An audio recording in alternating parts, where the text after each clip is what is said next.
వైసీపీలో సీనియర్ నేత, మండలిలో విపక్ష నాయకుడు బొత్సాను బలిపశువును చేస్తున్నారా అన్న సందేహాలు వ్యక్తమవుతున్నాయి.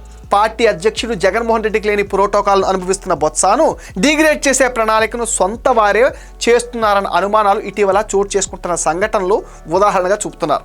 లిక్కర్ స్కామ్లో భాగంగా రవాణా కుంభకోణంలో బొత్సా మేనల్లుడు చిన్నసీను పాత్ర బయట పెట్టడం, హెరిటేజ్ ఇష్యూలో తప్పుడు సమాచారం ఇచ్చి బొత్సాను ఇరికించేలా సొంత పార్టీ నేతలే ప్లాన్ చేయడం చూస్తే బొత్సా ఇమేజ్ను దెబ్బతీసేసి ఆయనేమి శుద్ధపూస కాదన్న సంకేతాలు ఇవ్వటమే వ్యూహంగా కనిపిస్తుందని అంటున్నారు. మండలికి వెళ్లి బొత్సా గలం వినిపిస్తే జగన్మోహన్ రెడ్డి ప్రెస్ మీట్లకు ఆదరణ తగ్గిపోతుందన్న అంచనాలు కూడా ఇప్పుడు వ్యక్తం అవుతున్నాయి. దీంతో బొత్సాను మండలికి వెళ్లకుండా కట్టడి చేయటం, ఆయన వెళ్లినా తప్పుడు ప్రకటనలు చేయించి ప్రతిష్టను దెబ్బతీయటం వల్ల జగన్మోహన్ రెడ్డి ఇమేజ్ను పదిలంగా కాపాడుకోవాలని వైసీపీ పెద్దలు ఆలోచిస్తున్నట్లుగా చెప్తున్నారు. బొత్సా క్రమం తప్పకుండా మండలికి వెళుతుండటం, గత అసెంబ్లీలో మహిళల పట్ల సొంత పార్టీ నేతలు తప్పుడుగా మాట్లాడారన్న అభిప్రాయం వ్యక్తం చేయటం పట్ల వైసీపీ పెద్దలు తీవ్ర అసంతృప్తితో ఉన్నట్లుగా వ్యాఖ్యానిస్తున్నారు. దీంతో జగన్ చుట్టూ ఉన్న కోటరీ రంగంలోకి దిగిపోయి బొత్సాను భ్రష్టు పట్టించే వ్యూహానికి పదును పెడుతున్నట్లుగా ఒక ప్రచారం అయితే జరుగుతుంది. మరి